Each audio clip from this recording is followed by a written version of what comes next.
Feeding lang ang malakas mga kosa. Kaya yan, ito. Libang-libang lang para meron tayong magawa.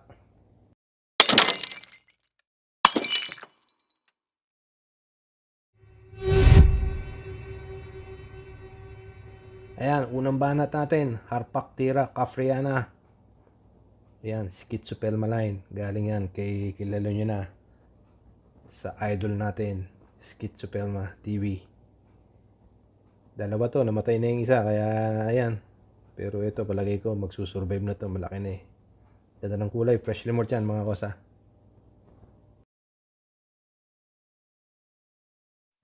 Ito, susunod na banat. Ito yung Brachypelma bohemi natin mga kosa. Ito yung pinost ko recently na nag-pre-molt ng 5 buwan. Hindi siya kumain ng 5 buwan bago siya ng molt. Napakakunat mga kosa sa totoo lang. Ito naman, kaya lang kahit anong ihagis mo naman, tanggap na ng tanggap ngayon. Isa lang ang Brachypelma natin sa Ting Tarantulas TV. Palagay ko hindi na tayo kukuha uli kasi napakakunat nag-molt nitong tarantula na to. Pero mo, mag-iisang taon na sa akin to. Laman lang inilaki o kakapiraso lang. Oh. Pero at least, kahit pa paano, ayan. Malakas kumain. Ayan. Subukan natin. Bigyan pa kaya natin ng isa. Simula nung nag-molt to, mga kosa, kada hagis ko dito, tanggap ng tanggap eh. Ayan. Unsex pa rin to, mga kosa. Ayan, oh, tinan mo, hindi magkamayaw doon sa kinakain niya. Oh. Pero ang ganda nito pag nag-mature to, yung kulay ng ano niya, yung legs niya, yung bright orange. Ano? Lupit. Ayan, yan ang Mexican fire leg natin.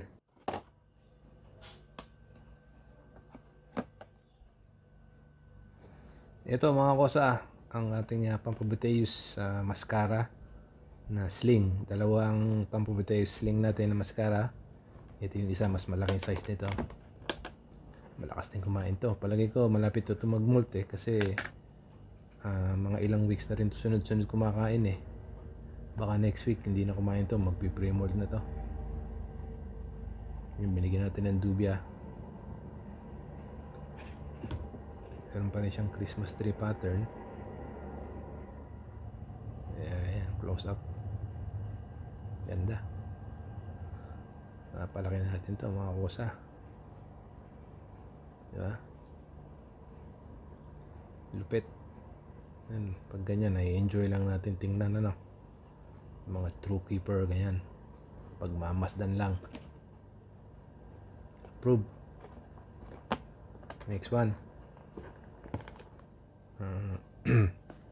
Itong isa pang Pamphobateus sling natin. Ito naman yung Pamphobateus pertinus. Ayan, bagong rehouse to. Galing to dun sa maliit na daily cup. Nilipat na natin dito kasi nag-molt siya. Medyo mahaba na rin yung leg span. Ayan, nirehouse natin dito nung nakaraang linggo. Bigyan natin siya ng baby hissing roach. Ang mga pinapakain ko mga kosa, mga baby hissing kasi napakarami nung hissing ko. Ayun, lupit. Yung gaya na sinabi ko mga kosa, ang dami na nung hissing roach ko. So yan, binabawasan ko na yung mga baby na pinapakain ko, hindi na ako bumibili. Kasi mahirap kontrolin pagka sumobra dami eh. Kaya medyo kailangan balance lang. Ayan. Yan ang pinapakain ko muna sa kanila. Special hissing. Bigyan pa natin ng isa. Natin makakainin pa niya. Doon ko sa loob. Yan. Ayan oh. Batang bata oh. Nag-flick na oh. Grabe ano. Ayan mga kosa oh. Tingnan nyo ano. Lalo pag nag-mature yan. Grabe. Ayaw niya nang kainin. Isa lang daw. Sold na siya sa isa, no? Lupit no? Baby nagpi-flick ng hair, no? Approve, mga kosa. Next tayo. Aalisin ko na lang mamaya yung roach na yun after. Ito nga pala mga kosa, kung mapapansin nyo, may mga tape ako nilalagay. Nilalagay ko yung date of feeding para namomonitor ko. At ito naman yung isa pa nating mascara na sling. Mapapansin nyo yung container niya mas maliit dun sa isa, mababa. Halos magkaedad lang to, pero ito parang suspected male siya kasi ang haba ng leg span niya, no? Kasi panoorin nyo to, napakalupit nitong sling na to. Bigyan pa natin ng isa. Bibigyan tayo ng special number nitong sling na to. Yeah. Sinunggapan niya agad, ano? Yeah. One more time. Dali. Sarap. Happy days. Ang lupit talaga ng mga pampapitayos SP, ano? Grabe. Ito na. Mga kosa. Yan. Tuntua siya mga kosa. Nag-happy dance siya, oh. Dalawa yung hawak niyang hissing root sa fangs niya, oh. Sumasayaw mga kosa. Nag-happy dance siya. Bigyan natin ng music mga kosa, no? Para maganda. Ito, hanap tayo music. Yan, lagyan natin ng music mga kosa. 10-6, alam mo na kapag naririnig mo to, nasa kabilang banda kami nang hinahanap mo. Pamparam pam pam, pamparam param pam, sumabay lang sa bayo, sarap sa pakiramdam. Pamparam pam pam, pamparam param pam, nagawa namin ito habang bilog din ang buwan. Oo, kosa yan. Sumasayaw pa rin. Ayaw pa rin huminto mga kosa. Itong tarantula na to. Bihira ako makitang sumayaw yung mga pampabateus eh. Anyway, well done. Ayan. Lagyan natin ng date mga kosa. Yun, next one. Ito ang Sericopelma Santa Catalina. Bolti-bolti to mga kosa. Pagbukas pa lang, nakita nyo mga kosa, bolti na, no? Malakas din kumain to. Bigyan natin ng hising. Ito, ay bumaba. Ayan. Sunggaban mo. Susunggaban niya mga kosa. Huwag natin. Yan. Yun.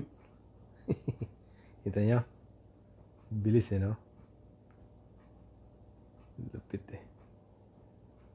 Ang laki na rin ng dinevelop nitong Sericopelma na to sa akin. Nung kinuha ko to, pagkaliit-liit eh. Nakakailang molt na rin ako. Sabihin pa natin na isa. Yun. Dalawa. Magpamparam-pam-pam ka rin. Bumalat ka ng pamparam-pam-pam. Sayaw. Ayaw mga kosa. Yung isa lang talaga nasa mood eh, no? Pamparam-pam-pam eh, no? Ayan. Sericopelma Santa Catalina. Approve. Susunod tayo. Ito, isang mabigat na alaga natin. Ating Theraphosa apophysis. Ayan, yung enclosure niya mga kosa. Pinakikita ko lang sa inyo para may idea kayo kung paano yung mga enclosure natin.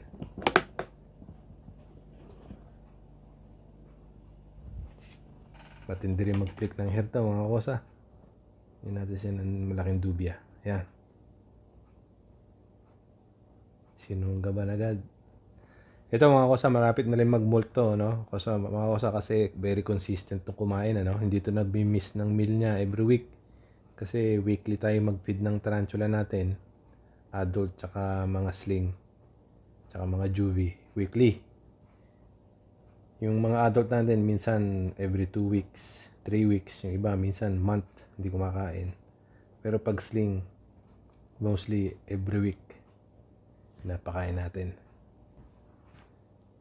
Ayan, ganda niya. Ang ganda rin ang enclosure niya, mga kosa. Simple lang, pero at least meron siyang cork bark, ano. Tsaka may mga sphagnumos. Ganda na itsura niya, mga kosa. Ang sex pa rin to, mga kosa, kaya di pa natin alam kung ano to, no. Sana maswerte tayo maka-female. Para yan, ma-breed natin. Kung male naman, wala rin naman problema kasi alam mo, alam nyo, sa totoo lang mga kosa, ang mga male ngayon na tarantula, napakahirap din hanapin. Yung mga breeder, panay hanap ng mga male, wala silang mahanap. Lalo na yung mga on the rare at uncommon. Ito, isang VIP. VIP sa Think Tarantulas TV to mga kosa, ang ating Formictopus SP Dominican Purple confirmed female mga kosa. Ayan. Enclosure niya, DIY mga kosa, ako gumawa. Tago agad.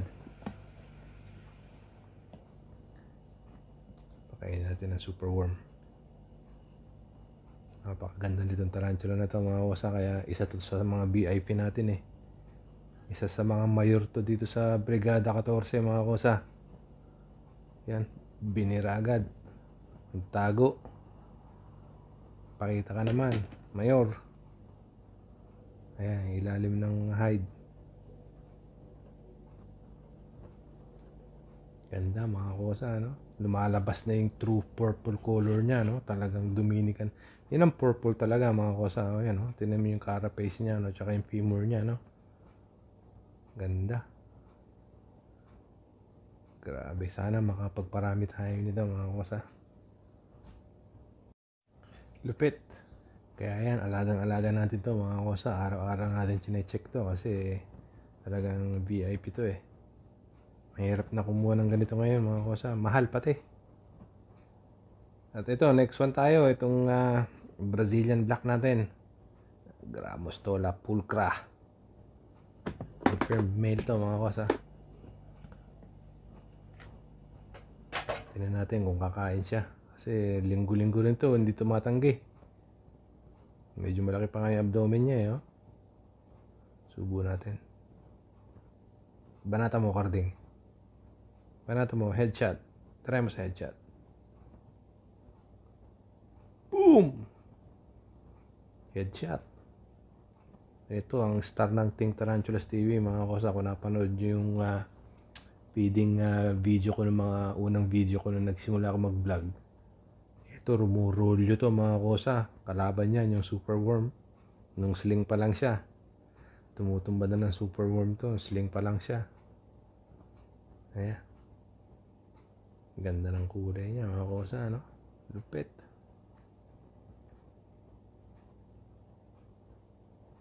Saring matikas sa Think Tarantulas TV ito.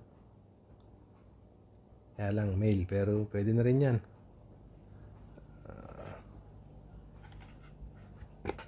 Lupit. Approve. Well done. Next one tayo. Ito naman, itong adult female Pampabiteus tigris natin. Naghahanap tayo ng boyfriend niya mga kosa. At itong enclosure na to, ako rin ang gumawa niyan, DIY mga kosa. Lupit. Tingnan natin kung kakain siya mga kosa kasi ito rin, wala rin tanggi to eh. Kumain to last week eh. Kaya pa isa-isa lang muna binibigay ko dito. Banata mo, Carding. Yun. Itong kulay ng tigris mga kosa, kung mapapansin nyo, nagiging nagba-brownish na yung coloration niya, no? Dahil sabihin, nagmamature na talaga siya pagka ganyan ng tigris. Normally, dark black yan, itim na itim.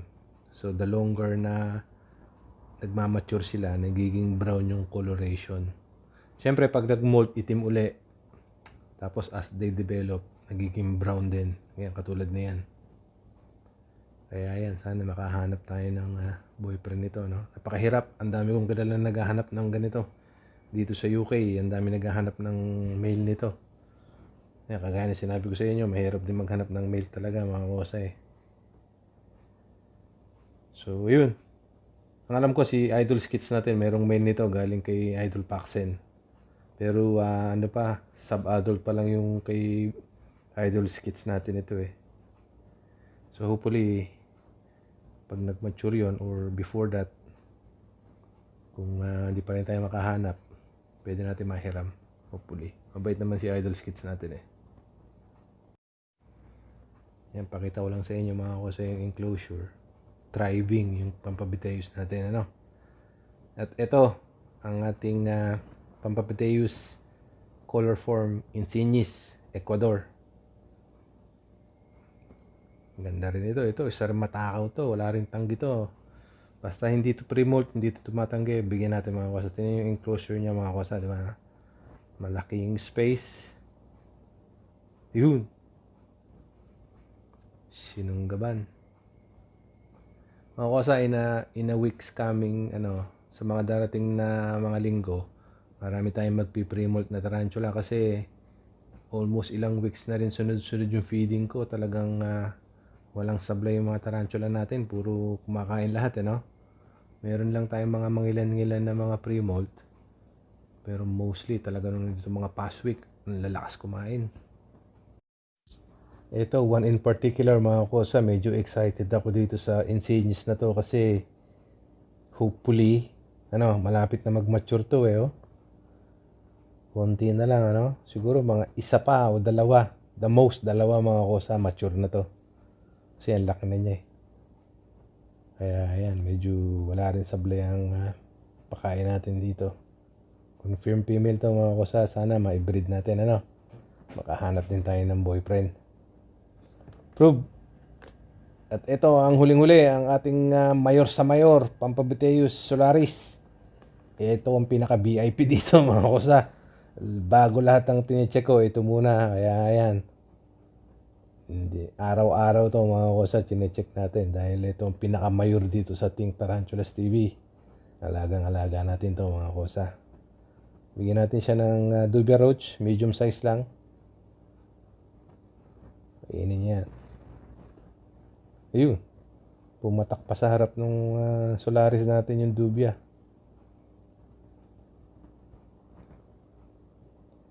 Ganda nitong tarantula na ito mga kosa, Yan, kung napanood nyo si Idol Skits, di ba, ka-acquire niya lang ng solaris. Hanggang ngayon, talagang ang value nitong solaris mga kosa, hindi bumababa. Bihira ang may hawak ng solaris dito sa UK.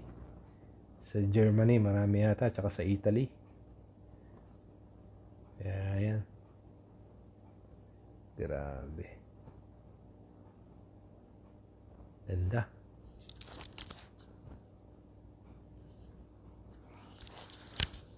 Malapit na rin mag-pre-molt to mga kosa, itong solaris natin. Kasi nga, as I said earlier, wala ring sablay sa kakakain to weekly, Kaya, malapit na rin mag-pre-molt to. Siguro mga, kung hindi next week, kung kakain pa to next week, surely the week after mag-pre-molt na to. Tingnan mo yung carapace niya mga kosa, parang may diamond sa gitna, Unsex pa rin to mga kosa, So I'm not sure kung anong gender nito. Kasi yung molt niya hindi ko pa gender. Sinasadya ko talaga kasi maliit pa hindi naman tayo nagmamadali, Kaya yan, balik na natin yung head niya. Ni Boss Solaris natin. Ayan, close up. Ganda. Diba? Mga kosa, lupit. Okay, hanggang dito na lang. Maraming salamat sa inyo mga kosa. Ingat-ingat tayo sa COVID. Approve.